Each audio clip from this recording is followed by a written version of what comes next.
Welcome to the At-Alpha Project. 2008 marked the first year of the 2-week project. It was an incredible time for myself and 14 other men who walk with God. The project's theme this year was Never Walking Alone, and we hope that these 10 college guys walked away with a northern star that will help them to follow God for the rest of their lives. Josh is from Missouri, Dan is from Florida, Michael from North Dakota, Bryn, he's from Ohio, Eric is from Wisconsin, Jeremy from Colorado, Max is from California, John is from Colorado, Phil is also from Colorado, and lastly, Weeds is from Wisconsin. The staff that led the project was Paul, he was on staff at Campus Crusade at K-State, Andrew is in transition from college to the professional world, Jason is campus director for Crusade at K-State, then Matthew John, who works for Focus on the Family, and lastly, Brad Durham, an 8th grade science teacher in Missouri.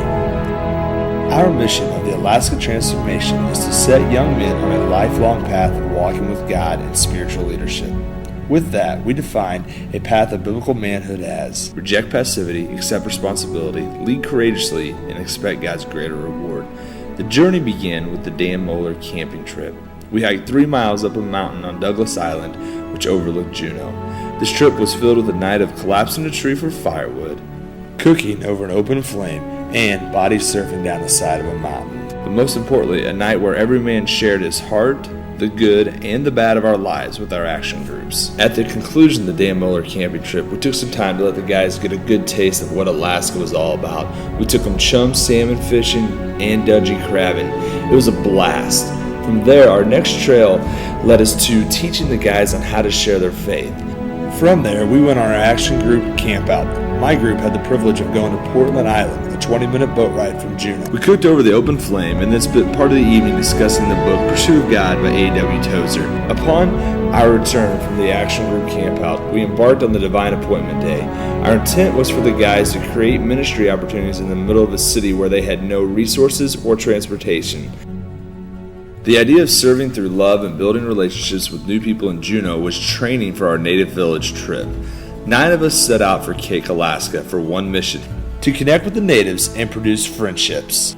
We jokingly copied the title, The Fellowship of Cake, but that is truly what happened.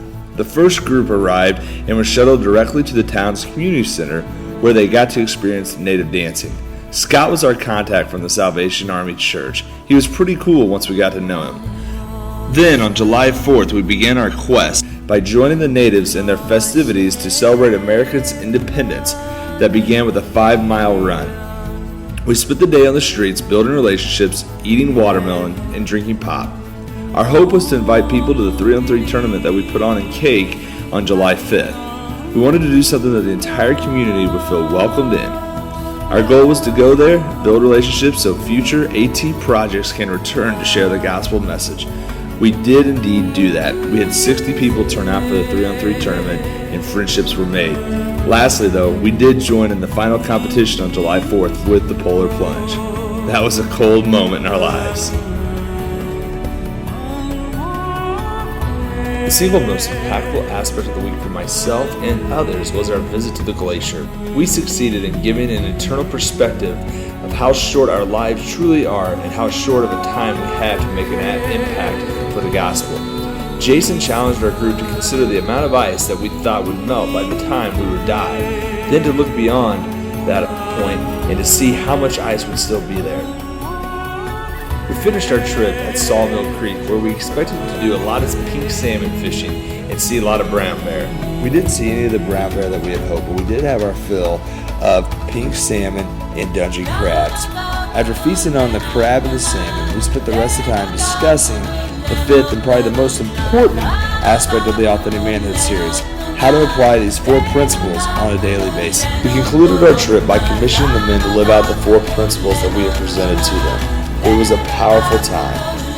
We were grateful for how God used these short 2 weeks to be transformational in all of our lives. Never walk alone.